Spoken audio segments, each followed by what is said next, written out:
Olá, meu irmão e minha irmã. Meu nome é Cláudio Nunes, sou do Núcleo do Rio, aqui da Frente de Evangelho pelo Estado de Direito.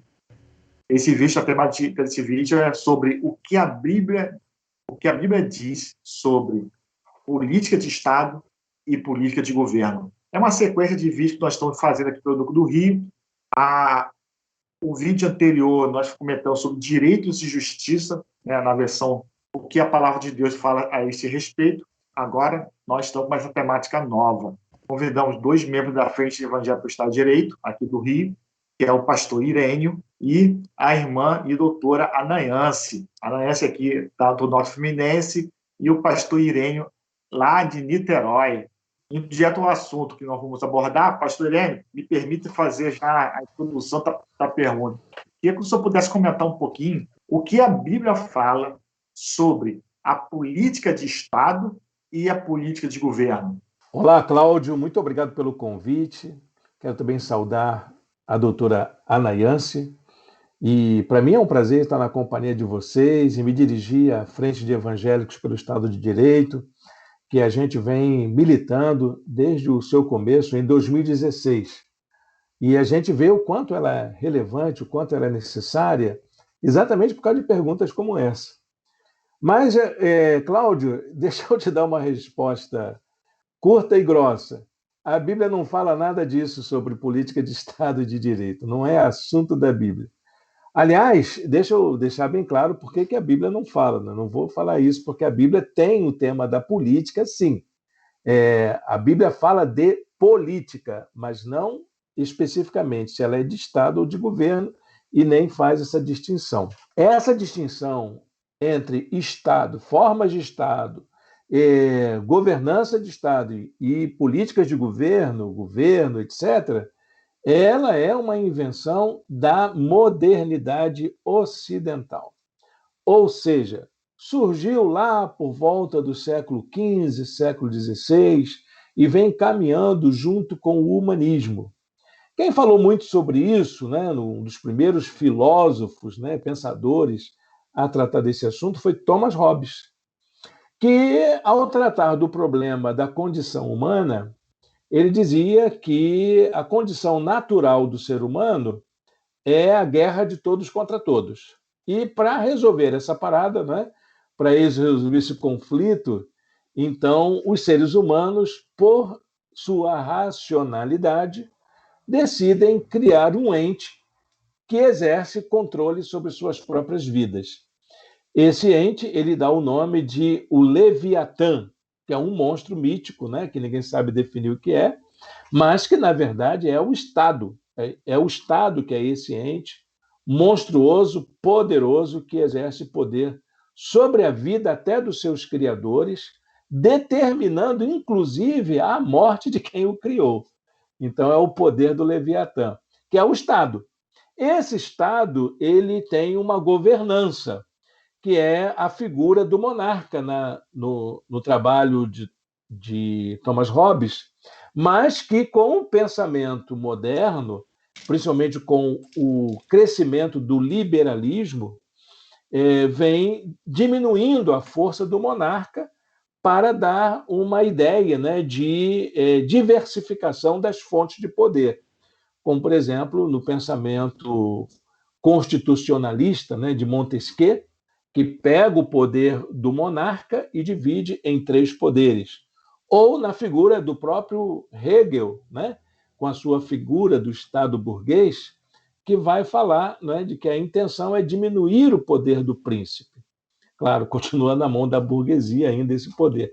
Então, a Bíblia ela não trata desse tema. São distinções da racionalidade moderna, que ainda está em construção e que vai aí se configurando para o nosso tempo. Agora, a Bíblia trata desse assunto, da questão da política, trata. E ela faz distinções entre formas de governo, entre maneiras de você orientar, inclusive, a sua própria vida e a vida coletiva. Quais são as distinções que a Bíblia faz? Eu sempre anoto umas três aí. Ela faz distinção entre formas, entre governo de Deus e governo humano. Ela distingue isso, né? Existe uma maneira de Deus governar a criação, existe uma maneira dos homens governarem a criação. Existe também a distinção entre reino de Deus e reino do mundo, ou reino dos homens. O reino de Deus sendo a esfera da ação de Deus no coração dos homens, né? Atraindo pessoas para si. Jesus mesmo, ele disse que o reino dele não é deste mundo, né? E o reino do mundo, que são essas articulações, essas movimentações em torno de temas comuns, né? E existe ainda a questão da cidadania terrena e da cidadania celeste. Inclusive, meus pastores, né, meus antigos pastores, hoje em dia já não se fala tanto mais disso, mas os meus antigos pastores falavam que o crente era um gigante, porque ele tinha os seus pés na terra e sua cabeça no céu. Mas, na verdade, eles queriam dizer exatamente o seguinte: o cristão é um cidadão de duas pátrias. E a nossa participação na pátria terrena, ela é orientada por valores, por princípios que valem também para a eternidade. As decisões que nós tomamos para vivermos bem uns com os outros, nós vamos levar aí para a eternidade. Então, Cláudio e doutora Ana, existem 3 princípios, né, que devem orientar a nossa discussão, em vez da gente ficar se preocupando o que a Bíblia diz, se é o Estado, o que diz respeito ao Estado, o que diz respeito ao governo. A gente, como cristão, a gente tem 3 princípios que devem orientar a nossa discussão. O primeiro princípio é reconhecer que o governo humano é uma atribuição divina. Não podemos duvidar disso, embora hajam vários questionamentos hoje, mas ninguém exerce poder assume um cargo público se não for por consentimento divino. Não recebendo, mesmo o pior dos déspotas, ele chega lá apenas por consentimento divino. Mas Deus não pode impedir. Bom, o critério que Deus usa para conduzir a história humana não cabe a gente discutir. A gente não tem como discutir isso. Mas a gente sabe que Deus está conduzindo a humanidade para o cumprimento do seu propósito. Isso é um fato. Isso é um fato. Não quer dizer que a gente tem que aceitar como certo, mas, como dizia um amigo, né, para que servem as pessoas que dão um mau exemplo? Né? Para que servem os homens maus na vida da igreja, as pessoas ruins? Para servir de mau exemplo, para a gente não imitá-los. Então, para que servem os governantes maus? Para a gente questionar o direito à desobediência civil, está presente na Bíblia também, né? O próprio Romanos 13, que diz para a gente reconhecer a figura, né, do líder, do governante, como de inspiração divina, diz também que a gente tem o direito de desobedecê-lo naquilo que fere a vontade de Deus para a vida humana. O segundo princípio é que o reino de Deus ele se rege por valores que destoam completamente dos valores dos reinos terrestres. Então, valores como justiça, como a paz e a alegria, elas são valores do reino de Deus, não são valores dos reinos humanos. Embora tenha a justiça, mas são questões completamente distintas. Justiça para os estados, para os governos humanos, diz mais respeito a uma recompensa, né? Ou então como um mérito, mas para o reino de Deus, não. Justiça é misericórdia, é ato de misericórdia e vem de Deus.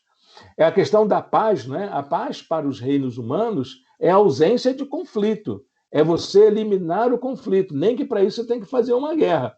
Mas para o reino de Deus, a paz é uma força interior, ela vem de dentro. É aquilo que leva a gente a procurar, a fazer o bem, a trabalhar para o bem das pessoas. E a alegria, para os reinos humanos, a alegria tem a ver com bem-estar, com satisfação, com dinheiro, né? Essas coisas todas, né? Com poder, riqueza, etc. Para o reino de Deus, não. A alegria é o contentamento, é viver feliz com aquilo que Deus tem nos proporcionado, viver de acordo com a vontade dele. E o terceiro princípio é que todo crente, sem exceção, todos nós somos chamados a viver a nossa cidadania terrena, a nossa condição como participantes do Estado, como membros de uma sociedade que tem um governo que a orienta, nós somos convidados a viver essa cidadania a partir de valores que orientam a nossa esperança futura. Nós atuamos sobre a vida, sobre a sociedade, sobre a comunidade, com os nossos olhares para o futuro. Então, quais são os valores que orientam o nosso olhar para o futuro? É o amor, é a comunhão, é o sentimento fraterno, é essa solidariedade, a generosidade, são valores que orientam a nossa participação. E elas ajudam a gente a construir a esperança de um mundo melhor. Todo crente é chamado a participar. Irene, uma coincidência que hoje mesmo eu estava estudando sobre a desobediência civil, né? E aqui eu só queria trazer duas falas do Martin Luther King e do Nelson Mandela, né? O Martin Luther King falava que a desobediência civil, ela se justifica frente a uma lei injusta. E é o nosso dever moral e obrigação desobedecer essa lei injusta, né? Aí já Nelson Mandela falava que quem coopera com leis injustas torna-se cúmplice delas. Isso mesmo, muito bem lembrado. Eu escrevi numa rede social recentemente, até um amigo colocou isso em meme, né? Eu disse que hoje, por exemplo, usar máscara se tornou uma questão de desobediência civil. Foi exatamente por esse motivo que eu comecei a pesquisar. Pegando essa pegada aí, eu perguntei para o pastor o que a Bíblia fala. O pastor já explicou para a gente aqui, né, o que a Bíblia fala em relação à política de Estado, que não fala nada sobre isso. Porém, a nossa Constituição, eu acho que fala alguma coisa também.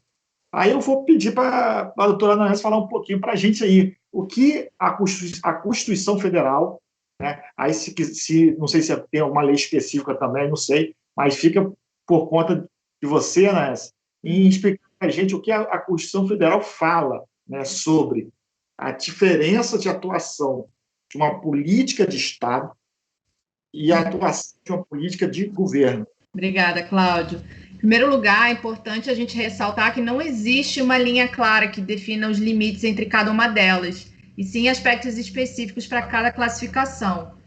Então, políticas de governo são aquelas que costumam ter alta vinculação com chefes de poder executivo, ou seja, prefeitos, governadores, presidentes, todos os cargos oriundos do voto popular, cargos executivos, visando cumprir promessas de campanhas e oportunidades que sejam ganhos políticos. Daí, o Poder Executivo formula e implementa de forma bem mais elementar determinadas medidas para atender as demandas internas, seja pela dinâmica econômica ou político-parlamentar. Por exemplo, ou então demandas externas, como resultado de eventos internacionais com impacto doméstico. Políticas de governo podem até envolver escolhas complexas, mas pode dizer que o caminho entre a apresentação do problema e a definição dessa política é bem mais curto e simples, ficando geralmente no plano administrativo ou na competência dos próprios ministérios. E aí, como exemplos de políticas de governo, a gente tem definição de alíquotas tarifárias para determinado setor, exclusão de produtos ou ramos econômicos do alcance de um tratado de livre comércio, assinatura de protocolo complementar que define modalidades para cooperação científica e tecnológica. Mais um exemplo, né, que atinge diretamente a população. A gente teve aí a explosão do preço do arroz no início do ano, né, o ano passado, já nem lembro mais, porque 2020 parece que eu estou vendo a continuação de 2020. Mas a gente tem, como exemplo de política de governo, compra de alimentos pela Conab, como opção de regulação do preço no mercado, né? Tem a opção via estoque público e a opção de redução da tarifa externa comum, que é aplicada especificamente para a importação do arroz. Já as políticas de Estado são aquelas que envolvem estudos técnicos, simulações, análises de impacto horizontal e vertical, efeitos econômicos, orçamentários, cálculos de custo-benefício, Todos eles feitos por agências de Estado, levando em conta a trajetória completa da política que se pretende implementar. E, geralmente, as políticas de Estado envolvem um corpo de funcionários especializados dedicados profissionalmente ao estudo, acompanhamento e formulação das grandes orientações políticas vinculadas às suas respectivas áreas. E exemplo de política de Estado, a parceria tecnológica entre o Instituto Butantan e a Sinovac Biotech, que é uma das principais biofarmacêuticas chinesas. E aí, no âmbito da diplomacia, a gente tem como política de Estado a decisão de engajar um processo de integração regional, a assinatura de um tratado de livre comércio, conclusão de um acordo de cooperação científica e tecnológica. Resumindo, para a gente diferenciar política de governo e política de Estado, você tem que verificar quem são os agentes envolvidos, né? Se você tem somente os agentes políticos, né, do cargo executivo, do poder executivo, e você tem processos mais simples, né, tomada de decisão e etc., normalmente é política de governo. Quando essas políticas envolvem estudos, né, envolvem processos mais complexos, técnicos, é uma política de Estado. É interessante, né? Você falou do exemplo da Butantan, eu não tenho que pastor Irene, do que está ocorrendo, né, no país em relação à pandemia. Né? Na CPI tem destacado interessante esses dois temas simultaneamente. Né? Quanto ao governo, por exemplo, se negou, né, por vários motivos que está sendo verificado, a fechar um contrato com a Pfizer e com o Butantan ainda em junho. Que já poderia estar vacinando o pessoal. E ali foi uma decisão da política de governo. Sim, uma omissão, né, que não deixa de ser uma política de governo, é uma omissão. Sim. Aí a atuação do SUS de pegar aquele produto, distribuir em todo o território nacional, via barco, avião, carro, toda aquela estrutura, é a política de Estado. É o Estado atuando para poder, via Constituição Federal, a toda a saúde do brasileiro e da brasileira. Quando a falta da vacina, não é por meio de uma política de Estado. O Estado está lá com as unidades lá, com toda a estrutura. Mas não está vacinando por quê? Porque houve uma falha de uma política de governo para poder chegar ao produto, que seria a vacina, colocar a vacina no braço dos brasileiros. Pastor Irene, alguns questionamentos que chegam no grupo de Zap lá da frente também, eu cheguei a catar algumas, não com essas palavras, mas você consegue pensar, né, vamos dizer assim, é o seguinte: quais os conflitos com a palavra de Deus, quanto lideranças cristãs incentivam a inserção da igreja como instituição na política de Estado e na política de governo? Qual a sua opinião sobre isso? A pergunta é muito boa, Cláudio, porque, na verdade, assim, a Igreja Evangélica Brasileira, ela tem uma tradição de não de não se relacionar, né, com o poder público, né? Relação de política na igreja. Não há aproximação entre igreja e Estado, igreja e governo. É uma tradição da Igreja Evangélica Brasileira. É assim que nós fomos educados, crescemos. E eu me lembro até, eu faço parte de uma igreja batista, onde esses valores são levados muito em rigor, né? Eu me lembro que participava de um grupo que administrava um orfanato aqui no estado do Rio de Janeiro. Na época, era o governador Leonel Brizola. Ele chamou todos os órgãos que cuidavam de orfanatos para fazer distribuição de verbas. E a questão que foi tratada na reunião é se uma entidade da Convenção Batista deveria receber verba do Estado para poder cuidar de uma obra social que é tarefa do Estado. Então, é uma coisa assim, bastante curiosa, né? Hoje nós vemos o conflito está na orientação dessa participação da igreja na vida pública.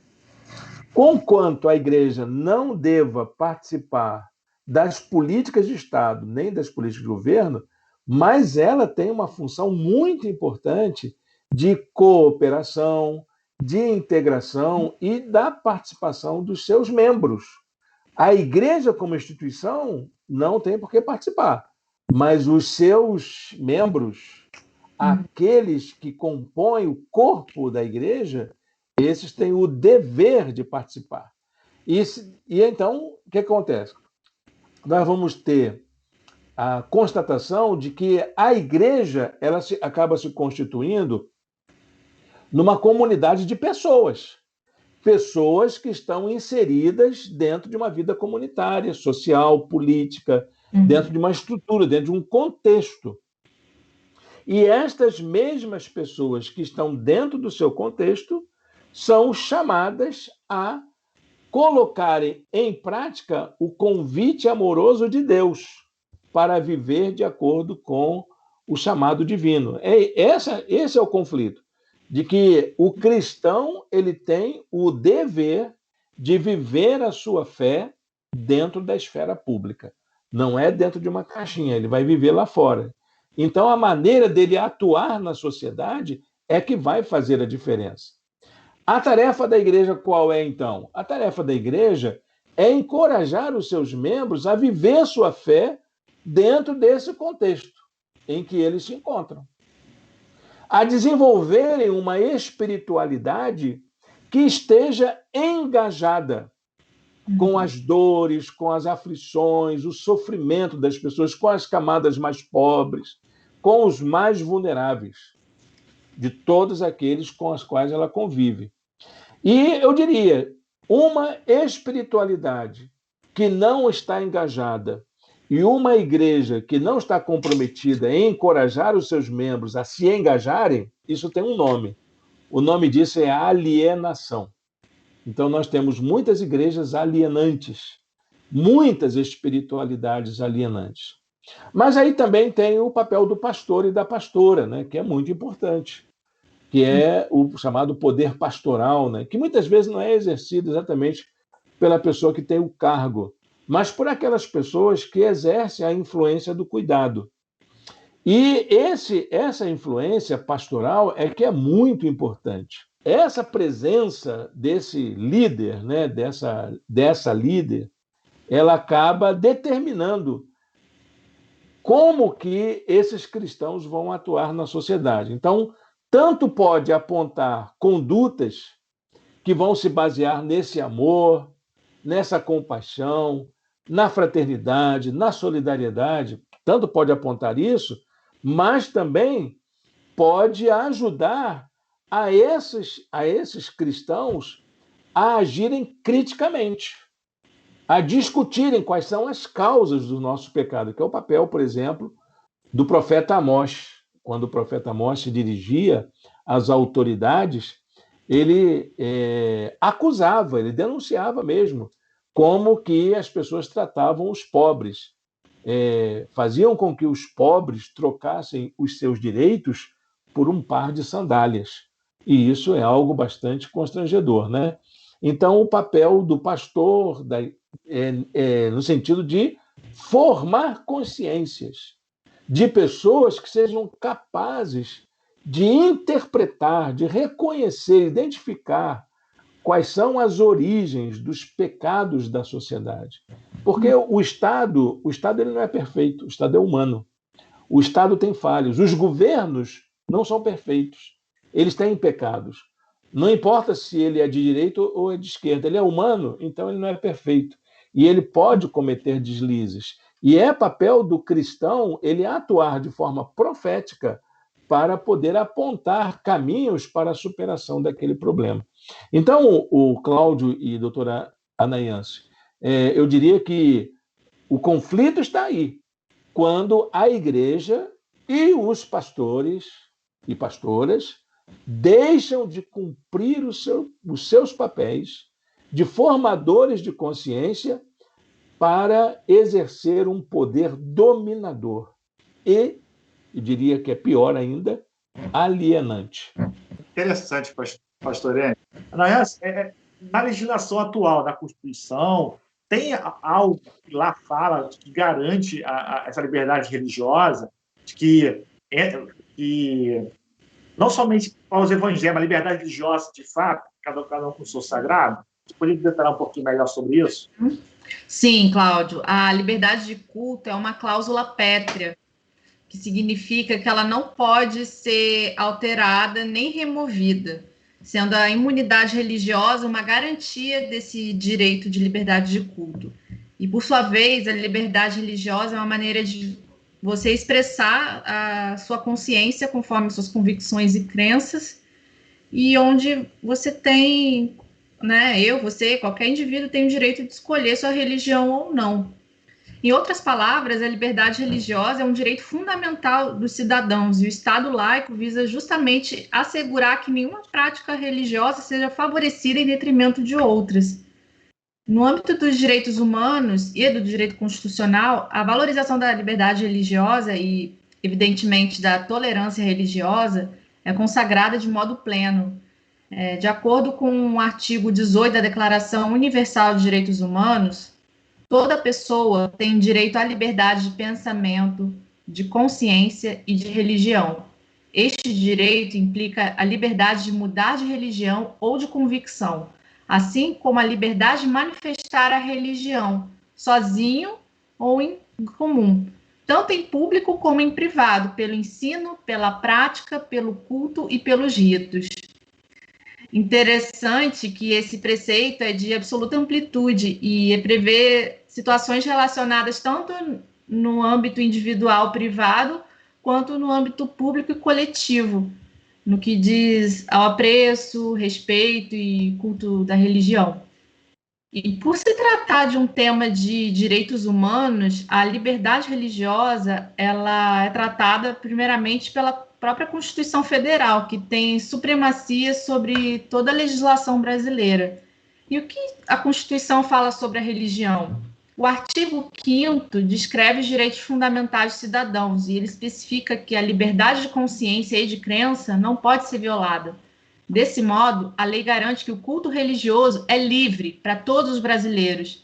Por isso, os locais considerados sagrados para cada credo e os símbolos e elementos religiosos devem ser protegidos. Tanto uma igreja, quanto uma sinagoga, como um terreiro, né, são elementos, considerados elementos religiosos, portanto, são protegidos pela nossa Constituição. E o que é a liberdade de expressão religiosa? É o direito de determinados cidadãos exercer livremente a sua religião em um ambiente de respeito a diversas crenças, religiões, ritos, símbolos sagrados. E aí é interessante lembrar que no dia 21 de fevereiro é celebrado o Dia Nacional de Combate à Intolerância Religiosa. E essa data marca justamente a luta para que a expressão religiosa possa ocorrer sem qualquer tipo de constrangimento.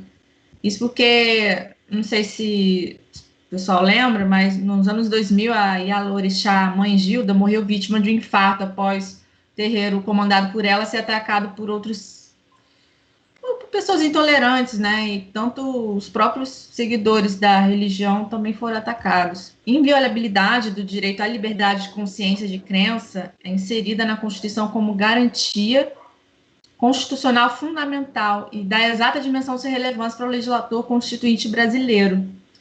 E ainda é importante destacar os incisos 7 e 8, que fazem novas menções ao respeito à liberdade religiosa, se referindo à garantia de prestação de assistência religiosa nas entidades civis e militares de internação coletiva e a impossibilidade de privação de direitos por motivo de crença religiosa ou convicção filosófica ou política.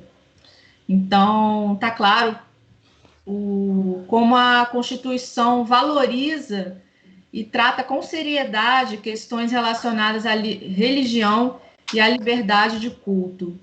Até porque a transcendência é um direito do homem, né? O direito de você crer numa entidade superior, né? Num princípio, saber que a vida não acaba aqui, né? Que você vai viver um plano, né? Cada um na sua crença, né? A forma que você vai materializar isso varia de acordo com cada religião. Então, uma história como a do nosso país, né, que possui dimensões continentais e, né, um verdadeiro caldeirão cultural de idiomas, de costumes, nós que recebemos tantos imigrantes e escravos, então não seria diferente, né? A gente tinha esse dever moral mesmo de resguardar esse ambiente de liberdade, né? Então, assim, não existe num Estado democrático de direito, não existe qualquer ameaça à liberdade religiosa, à liberdade de culto, à liberdade de crenças, de pensamento, porque o Estado, né, a própria Constituição Federal, ela garante esse direito. Nós já estamos caminhando já para o final, né, pastor Irênio, Anaiance. Aí eu vou voltar para você, Anaiance, na consideração finais, que você pudesse falar, né, à vontade, era só para poder concluir a sua fala, umas informações até que o pastor Irênio passou para a gente, e tanto você como o pastor Irênio também deixar uma palavra para o pessoal da frente, o evangelho que vai estar assistindo, ou outros irmãos e irmãs em Cristo que vai estar assistindo também esse vídeo, né, em relação qual o papel que ele ou ela deve ter na sociedade como cristão. Então, vou deixar um registro aí para o pessoal para a gente já encerrar esse vídeo. Fica à vontade, Anaiance, e já adianta aqui agradecendo novamente, Anaiance, ter aceito o convite aí, a comunicação aqui do Núcleo do Rio, da Frente Evangélica. A gente está explorando bem você também. Pastor Serão também. Eu que agradeço. Já agradecer aí o aceite do convite de participar desse vídeo. É contigo, Anaiance. Eu que agradeço pelo convite e pelo espaço. Para mim é uma grande honra, né, dividir esse espaço com vocês. Podia ter a honra de conhecer o pastor Irênio virtualmente, né? Espero que um dia a gente possa confraternizar e partilhar o pão juntos, né? Quando toda a situação passar, espero que passe logo. E eu gostaria de ressaltar o papel do cristão na sociedade moderna. Eu gostaria de trazer uma frase de Martin Luther King que me move, né? E Martin Luther King, todo mundo sabe, né? O quanto ele foi ativista do movimento negro. E uma frase marcante para mim é que, assim, para ele, né? E consequentemente para mim, é que o que choca ele não é o grito dos maus, mas o silêncio dos bons. Então, nós, como os cristãos, não podemos nos calar diante da iniquidade, né, sendo revelada e materializada, instrumentalizada através de políticas de governo, através de violação de políticas de Estado, através de afronta a direitos civis, Constituição Federal, né? A gente tem o dever moral e cívico de denunciar essas práticas, né, à luz da própria palavra que nos autoriza essa desobediência civil, né, como a gente estava comentando mais cedo. Nosso dever moral diante de Deus, né, nossa consciência cristã nos leva a fazer isso. Então, para isso que nós estamos aqui hoje, né, levando essa informação justamente para gerar um impacto positivo na sociedade, né? Muito obrigado, Cláudio, pelo convite, pela oportunidade de estar aqui. Um prazer imenso conhecer você, Anaiance, e está de pé o convite para a gente partilhar o pão. Assim que essa pandemia acabar, vai ser muito legal a gente estar junto, né? A gente reencontrar os amigos, poder se abraçar, sorrir uns com os outros, que é o que a gente está sentindo muita falta nesse 1 ano e meio de pandemia que a gente já vem atravessando.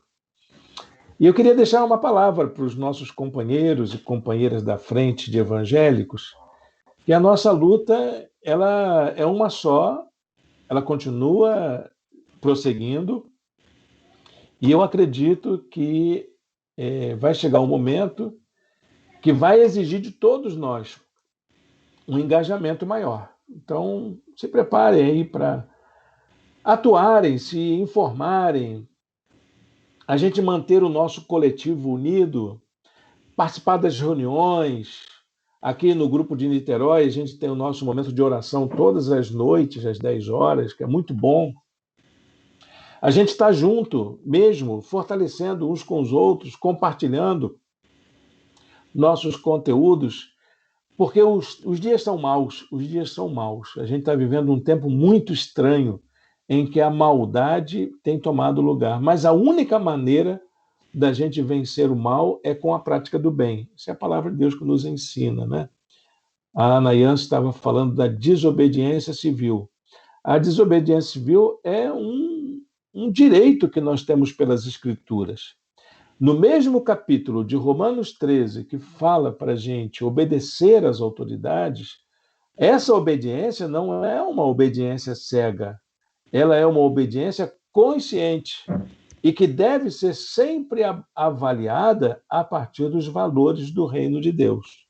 Então, nós não somos obrigados a cumprir com todas as coisas que nos são impostas, mas nós precisamos aprender a exercer o nosso exercício de livre pensamento, de livre consciência, de praticarmos nossa fé, sabendo que um dia vamos prestar conta delas diante do Senhor, sabendo que nós estamos vivendo este momento, é o nosso tempo de deixarmos o nosso testemunho como cristãos. E é assim que o cristianismo é, de luta em luta, né? De testemunho em testemunho. O nosso tempo é esse. A ocasião da gente testemunhar é essa. Então vamos juntos. Vamos dar as mãos uns aos outros e vamos seguir em frente. Muito obrigado mais uma vez por essa oportunidade tão especial. Beleza, pastor. Você que está assistindo o vídeo, é lógico que esse tema não se esgotou. Você tem livros, tem textos sobre esse tema, sobre política de Estado, política de governo, até no foco também em relação da palavra também. Então, convido você que está assistindo, deixa nos comentários, caso esteja assistindo no Facebook ou no YouTube, deixa o seu comentário, sua dúvida, ou fala assim, eu queria saber um pouquinho mais sobre política de Estado, eu queria aprofundar um pouquinho mais sobre a visão de Deus em relação a essa política de Estado. Lembrando que o pastor falou que na Bíblia não faz essa distinção, fala sobre política, mas caso você queira aprofundar, tentar fazer um debate, a gente coloca nos comentários que a gente, no do Rio, vamos verificar isso aí, talvez fazer um webinar mais interno, ou até mesmo outro vídeo mais específico sobre política de governo, política de Estado, mas não deixe de comentar.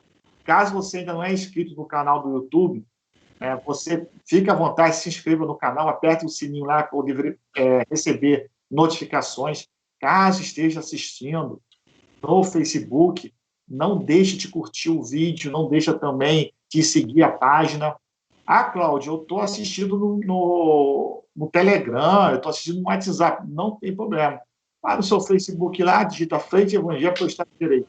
Vocês vão ver algumas páginas, as que tem mais seguidores, é a Nacional, e a outra do YouTube. Vai lá, segue a gente no YouTube da mesma maneira, para você poder estar acompanhando o material que a gente, toda semana, a gente tem algum material que a gente coloca, ou vídeo, ou através de card. Novamente, a Dayance, pastor Irene, muito obrigado. Então, vamos estar nos despedindo agora. Até a próxima. Gente, até Tchau, a próxima. Gente. Felicidade. Prazer. Oi, Deus abençoe vocês.